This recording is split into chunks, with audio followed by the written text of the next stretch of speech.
siswa-siswaku sekalian, sebelum kita melakukan proses pembelajaran pada hari ini, saya akan menjelaskan dulu tujuan pembelajaran yang akan dilakukan.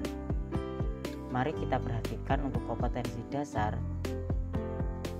yang berisi pada poin 3.5, yaitu menganalisis konsep energi, berbagai sumber energi, dan perubahan bentuk energi dalam kehidupan sehari-hari termasuk fotosintesis. Kemudian isi dari 4.5 yaitu menyajikan hasil percobaan tentang perubahan bentuk energi termasuk fotosintesis. Ya, untuk isi dari indikator pembelajaran pada hari ini yaitu mencakup yang pertama adalah studi kasus untuk merumuskan tentang konsep fotosintesis beserta hasilnya dalam sebuah praktikum. Yang kedua, mencari informasi tentang faktor-faktor yang mempengaruhi proses fotosintesis.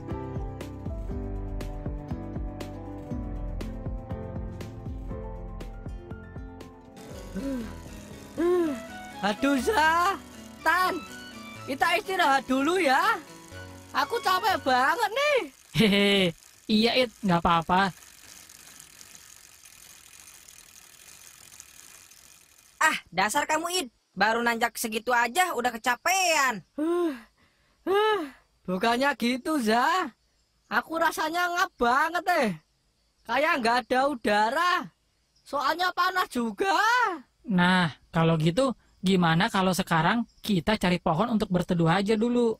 Sekalian kita cari udara segar. Loh, emangnya di sini nggak ada udara apa Tan? Ya bukannya nggak ada It, tapi karena pohon bisa menghasilkan oksigen, maka dengan kita berada di dekat pohon, kadar oksigen yang bisa kita hirup semakin besar. Yaudah yuk, kita berteduh sekarang. Panas banget nih sekarang udaranya.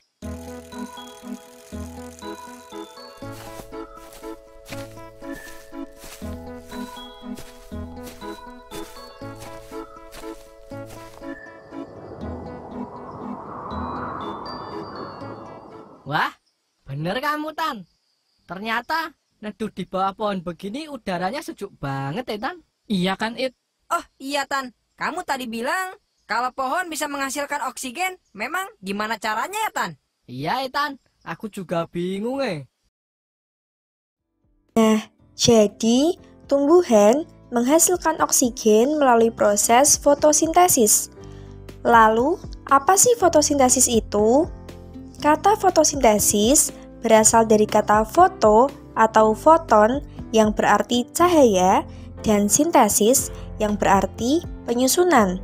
Jadi, fotosintesis adalah proses kimia yang terjadi pada tumbuhan hijau dan alga hijau dengan bantuan energi sinar matahari untuk membentuk gula atau karbohidrat dan oksigen dari karbon dioksida dan air. Proses fotosintesis bermula ketika tumbuhan menyerap air dan mineral melalui akar dan dibawa ke daun.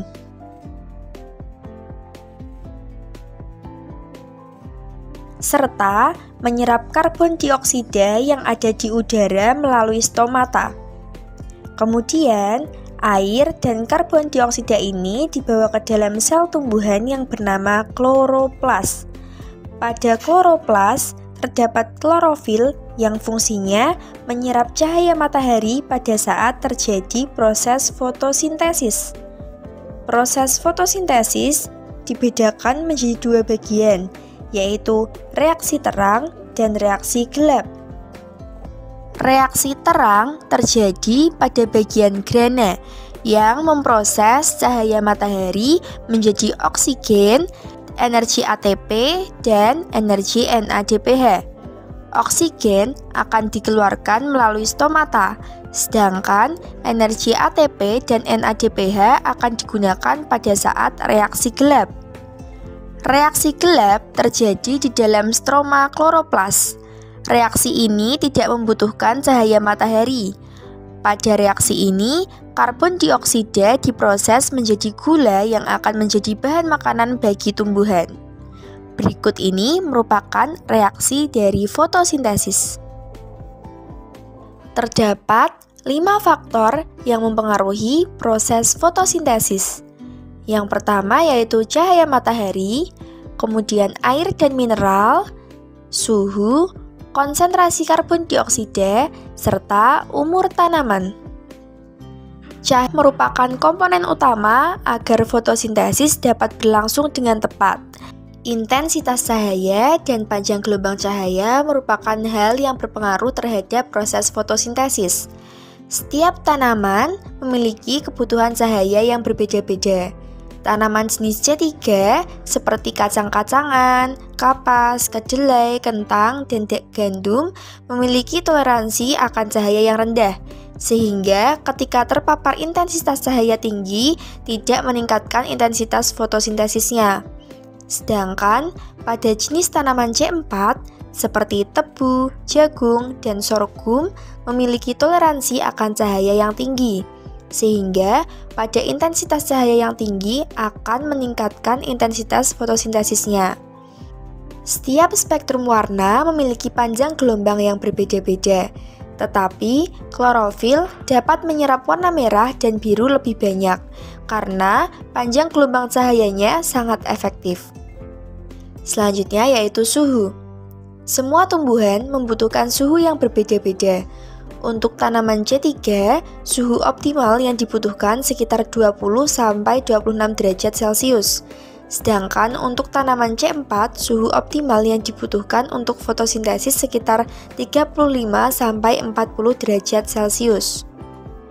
Kemudian ada konsentrasi karbon dioksida. Karbon dioksida sangat mempengaruhi proses fotosintesis. Semakin tinggi konsentrasi karbon dioksida di udara, maka akan meningkatkan laju fotosintesis. Dan yang terakhir yaitu umur tanaman. Ketika tanaman sudah dewasa, jaringan-jaringan akan terbentuk semakin sempurna. Hal ini membantu meningkatkan efektivitas dan laju proses fotosintesis. Untuk membuktikan hasil fotosintesis berupa glukosa dan oksigen, kita dapat melakukan uji sah dan uji Ingenhousz. Untuk lebih lengkapnya, simak video berikut ini ya.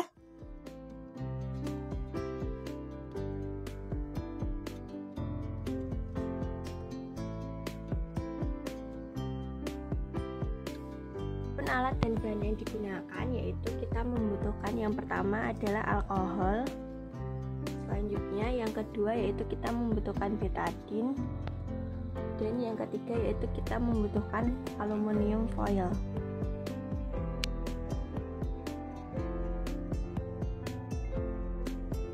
Pertama yaitu kita mencari daun sebagai objek pengamatan. Nah, di sini daun yang akan kita jadikan sebagai objek pengamatan kita tutup menggunakan aluminium foil. Nah, penutupan daun ini sebaiknya dilakukan pada pagi hari, yaitu di antara pukul 5:30 pagi hingga pukul 6:30 pagi, dimana pada pagi hari itu belum terjadi proses fotosintesis. Kita diamkan daun yang telah ditutupi aluminium foil ini selama 1 hari.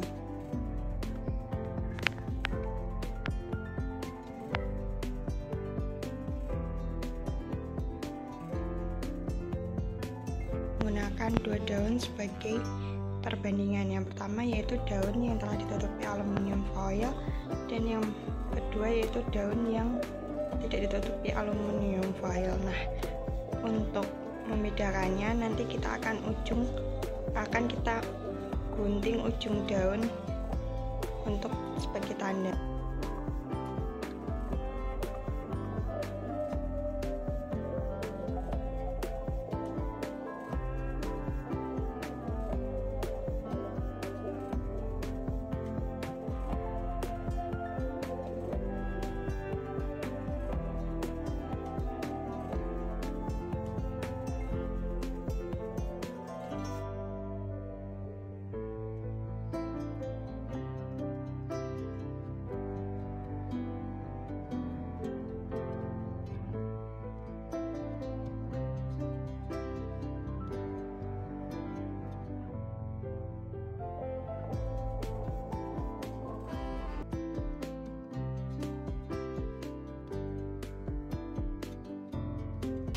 Pindahkan daun yang sudah kita rebus ke dalam wadah.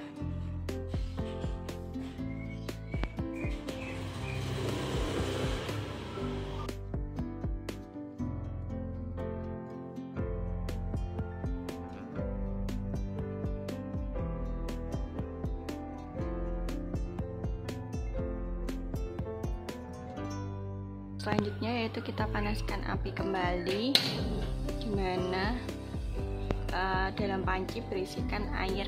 Kita tunggu hingga mendidih, lalu jika sudah mendidih kita masukkan wadah yang berisi daun yang telah direndam dalam alkohol, lalu kita panaskan. Kita masukkan, yaitu kita lakukan pengujian dengan meneteskan betadin ke daun.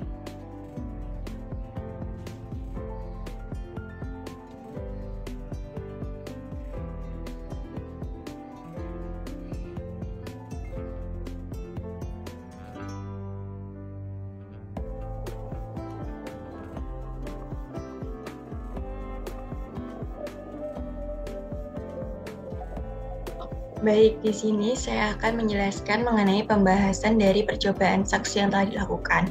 Nah, percobaan Sachs sendiri merupakan percobaan untuk membuktikan bahwa fotosintesis itu menghasilkan amilum. Nah, percobaan ini dilakukan dengan memberikan perlakuan pada daun dengan cara dua perlakuan. Yang pertama yaitu daun ditutup aluminium foil dan yang satunya dibiarkan terbuka atau tidak tertutup aluminium foil. Nah, penutupan aluminium foil ini berlangsung selama 1 hari. Nah, tujuan dari penutupan aluminium foil sendiri adalah sebagai upaya membuktikan pengaruh cahaya terhadap fotosintesis. Nah, selanjutnya setelah daun ditutup dengan aluminium foil dan satu lagi daun yang dibiarkan terbuka sudah berlangsung selama 1 hari. Selanjutnya daun itu dipetik dan kemudian dibuka pelindung atau aluminium foilnya. Nah, lalu daun tersebut direbus ke dalam air yang mendidih. Nah, tujuan dari perebusan ini adalah untuk melunakkan tulang-tulang daun. Nah, setelah daun direbus menggunakan air yang mendidih, selanjutnya daun direbus kembali untuk kedua kalinya yaitu menggunakan alkohol. Nah, tujuan dari perebusan dengan alkohol adalah untuk melarutkan klorofil dalam daun. Lalu, pada tahap yang terakhir, daun akan diuji keberadaan amilumnya yaitu dengan meneteskan atau menetesi daun menggunakan iodin atau apabila percobaan sederhana iodin itu menggunakan betadin yang berguna untuk menguji kandungan amilum. Nah, daun ini digunakan sebagai bahan dari percobaan karena pada daun sendiri itu memiliki fungsi sebagai tempat berlangsungnya fotosintesis. Nah, selanjutnya yaitu hasil dari identifikasi percobaan Sachs yang telah dilakukan. Nah, diketahui bahwa identifikasi secara kimiawi kandungan amilum itu dapat dilakukan pada percobaan ini, yaitu di mana daun yang digunakan berdasarkan hasil percobaan setelah ditetesi betadin, daun tersebut akan berubah warna. Nah, pengujian amilum dengan betadin berdasarkan penambahan betadin pada permukaan daun itu nanti akan menyebabkan terbentuknya kompleks absorpsi atau berwarna spesifik seperti itu. Nah, hal ini ditunjukkan dari gambar. Nah, diketahui bahwa ini gambar yang bertulisan awal itu keadaan daun pada saat awal atau daun ketika baru saja dipetik seperti itu. Nah, daun yang ditutupi aluminium foil dan ada daun yang tidak ditutupi dengan aluminium foil. Nah, terlihat bahwa daun pada kondisi awal itu masih berwarna hijau atau hijau segar seperti itu. Nah, selanjutnya pada gambar yang kedua yaitu ketika daun direbus dalam air. Nah, daun yang direbus dalam air ini sudah mengalami perubahan warna, di mana warna dari daun itu sudah tidak lagi hijau segar atau hijau pekat, namun berubah menjadi hijau pudar seperti itu. Nah, selanjutnya pada tahap yang ketiga yaitu ketika daun direbus dalam alkohol, itu terjadi perubahan warna kembali, yaitu di mana klorofil pada daun itu terlarut dengan alkohol. Nah, menghasilkan warna daun itu semakin pucat atau daun itu berwarna kekuning-kuningan seperti itu. Nah, selanjutnya setelah direbus dalam alkohol, daun itu ditetesi menggunakan betadin atau iodin. Nah, terlihat bahwa pada gambar di mana pada posisi atau pada bagian daun yang ditutup oleh aluminium foil itu daun berwarna hijau pudar, sementara pada bagian yang terbuka itu terdapat bercak-bercak kehitaman seperti itu. Nah, hal ini diperkuat dengan penelitian dari Mustaqim dan Tahir 2019 yang menyatakan bahwa amilosa dan iodium itu akan menjadikan warna biru. Nah, di mana amilopektin itu mengubah iodium dan magenta glikogen dan dextrin bereaksi dengan iodium menjadi coklat kemerahan. Nah, maka tanda dari bercak kehitaman ataupun pekat seperti itu menandakan bahwa daun itu mengandung amilum. Nah, hal ini berkaitan dengan proses fotosintesis, di mana daun itu merupakan tempat berlangsungnya fotosintesis. Nah, pada proses fotosintesis ini dibutuhkan cahaya sebagai sumber energi. Energi tersebut ditangkap oleh zat hijau daun yang disebut dengan klorofil, di mana pada fotosintesis ini membutuhkan CO2 dan juga air. Nah, gas karbon dioksida atau CO2 dan air atau H2O ini digunakan sebagai bahan baku untuk menghasilkan glukosa dan juga oksigen. Nah, adapun tahapan dari proses fotosintesis seperti yang disajikan dalam diagram alir berikut, di mana terlihat bahwa hasil dari proses fotosintesis yaitu berupa glukosa dan oksigen. Nah, namun glukosa selanjutnya itu akan disusun menjadi zat pati atau amilum dengan rumus kimia yaitu C6H10O5. Nah, melalui reaksi polimerisasi. Nah, amilum tersebut kemudian disimpan di bagian tubuh tumbuhan mulai dari akar, batang, dan juga daun. Hal ini sesuai dengan pendapat Danang 2018. Nah, selanjutnya terdapat bagan atau semacam siklus dari proses fotosintesis. Nah, di mana cahaya matahari itu berperan dalam membantu proses transfer elektron. Nah, pada intinya itu proses ini tuh mencakup beberapa proses, yaitu proses transfer elektron yang ditandai dengan cahaya, serta yang kedua yakni berlangsungnya siklus Calvin, di mana karbon dioksida akan diubah menjadi karbohidrat yang berada di dalam stroma pada membran kloroplas seperti itu. Nah, dari sudut pandang elektrokimia, air itu bertindak sebagai donor elektron utama dan karbon dioksida itu nanti bertindak sebagai aseptor elektron utama dalam reaksi yang berlangsung ini. Nah, reaksi transfer elektron dibantu dua macam pigmen yang terdapat dalam membran tilakoid. Nah, kedua membran ini memiliki penerapan cahaya yang berbeda, yang mana elektron akan ditransfer dari peredoksin ke FDNADP reduktase yang nantinya berfungsi mereduksi NADP+ dan berakhir menjadi NADH dan H+. Nah, dari proses ini akan dihasilkan proton yang memunculkan produksi ATP yang nantinya akan bereaksi dengan NADPH, dan mana ATP ini bersama-sama akan memicu terjadinya asimilasi terhadap CO2 untuk selanjutnya menuju pada tahap reaksi gelap atau siklus Calvin seperti itu. Nah, awalnya kan tadi sudah melalui siklus terang. Nah, berawal dari siklus terang, tahap selanjutnya yakni menuju ke siklus gelap. Nah, pada siklus ini ATP dan NADPH yang sebelumnya dihasilkan akan digunakan dalam rangka mengikat CO2 yang bertujuan untuk membentuk ribosa yang nantinya menjadi glukosa. Nah, siklus Calvin itu terdiri dari 3 fase, yakni karboksilasi ribosa, selanjutnya reduksi, dan reduksi gliserat, dan yang ketiga yaitu fase regenerasi. Nah, siklus Calvin sendiri dibantu oleh enzim RUBP atau enzim ini berperan untuk mengais molekul oksigen, digunakan sebagai katalis untuk melakukan reaksi pada proses reduksi oksigen. Nah, nantinya pembentukan karbohidrat yang berasal dari proses ini tengah berlangsung seperti itu. Nah, jadi dapat disimpulkan bahwa pada percobaan Sachs ini membuktikan bahwa fotosintesis itu memerlukan cahaya, yang dimana cahaya itu nanti dapat membantu dalam proses fotosintesis. Nah, hasil akhir dari proses fotosintesis itu berupa glukosa, namun glukosa itu nanti melalui reaksi polimerisasi itu akan dibentuk atau menghasilkan atau diubah ke amilum seperti itu. Jadi ada percobaan Sachs ini dapat menjadi bukti bahwa fotosintesis itu menghasilkan amilum, dan ditandai dengan pengujian zat amilum sendiri itu menggunakan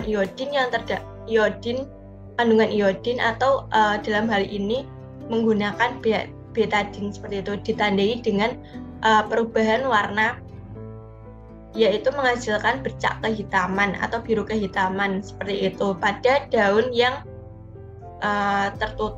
tidak tertutup oleh aluminium foil. Nah, sedangkan daun yang tertutup oleh aluminium foil itu diasumsikan bahwa daun tersebut tidak mengalami proses fotosintesis karena pada daun yang tertutup itu tidak terdapat cahaya atau tidak dapat menyerap cahaya seperti itu.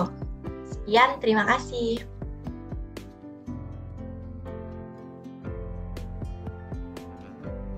Alat dan bahan yang digunakan dalam percobaan ini yaitu air,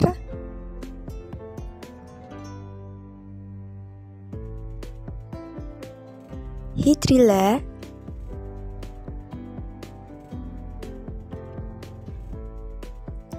dua botol bekas, dan stopwatch.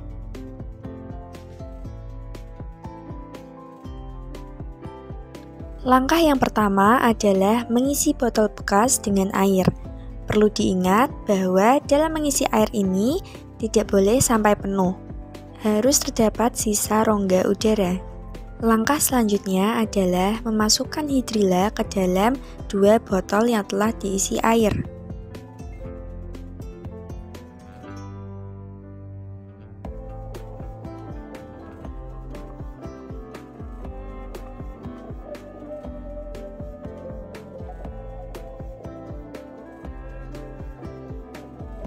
Setelah itu, botol ditutup dan dibalik. Untuk botol yang pertama diletakkan di tempat terang, dan untuk botol yang kedua diletakkan di tempat gelap. Selanjutnya, tunggu hingga 5 menit. Setelah 5 menit, amati gelembung udara yang muncul.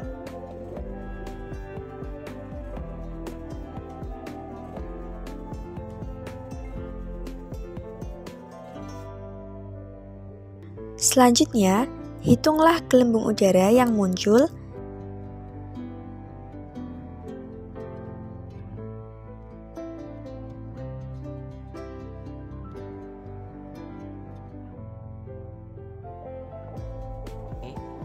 Setelah kita melakukan langkah kerja pada percobaan Ingenhousz sebelumnya, untuk ini kita menemukan hasil percobaan Ingenhousz pada tabel berikut ini.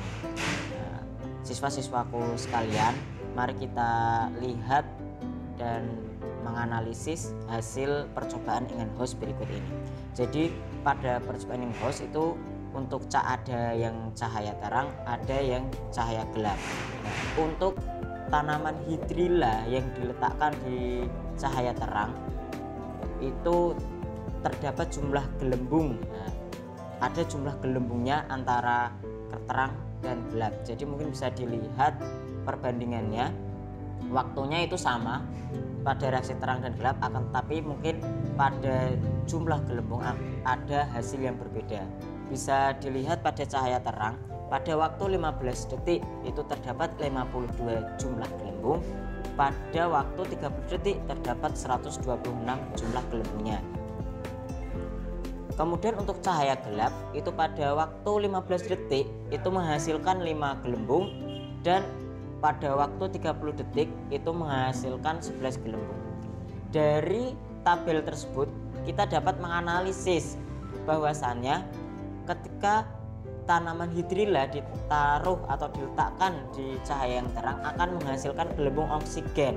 Nah, gelembung-gelembung ini yang disebut dengan gelembung oksigen, yaitu oksigen yang dihasilkan dari fotosintesis pada tanaman hidrilla, yang dimana pada cahaya terang itu hasil oksigen atau gelembung oksigennya itu lebih banyak dibandingkan dengan cahaya gelap. Maksudnya itu tanaman hidrilla yang diletakkan di cahaya gelap itu hasil oksigen atau gelembung oksigennya itu lebih sedikit.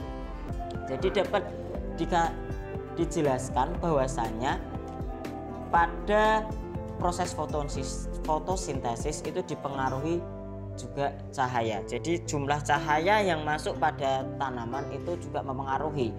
Seperti cahaya terang itu intensitas cahayanya itu sangat banyak, sangat besar. Maka dari itu jumlah oksigen yang dihasilkan pada proses fotosintesis itu lebih besar dibandingkan dengan tanaman hidrilla yang diletakkan di cahaya gelap, yang dimana intensitas cahaya pada cahaya gelap itu sedikit sehingga menghasilkan gelembung oksigen yang sedikit. Oke, kita bisa lihat tanaman hidrilla ketika diletakkan di dalam cahaya yang sangat terang atau cahaya yang terang, itu bisa kita lihat banyak sekali gelembung yang dimunculkan dari tanaman hidrilla tersebut, dikarenakan memang yang namanya fotosintesis itu memerlukan cahaya. Semakin banyaknya cahaya, semakin banyaknya gelembung oksigen yang dihasilkan. Sehingga dapat diketahui bahwasanya semakin banyaknya intensitas cahaya, maka semakin cepatnya proses fotosintesis yang akan dihasilkan. Tanaman hidrilla ketika diletakkan di ruang atau cahaya yang gelap bisa dilihat bahwasanya sedikit gelembung yang muncul pada tanaman hidrilla ketika menghasilkan gelembung oksigennya. Jadi hanya sedikit yang dihasilkan bisa dilihat pada tanaman berikut ini.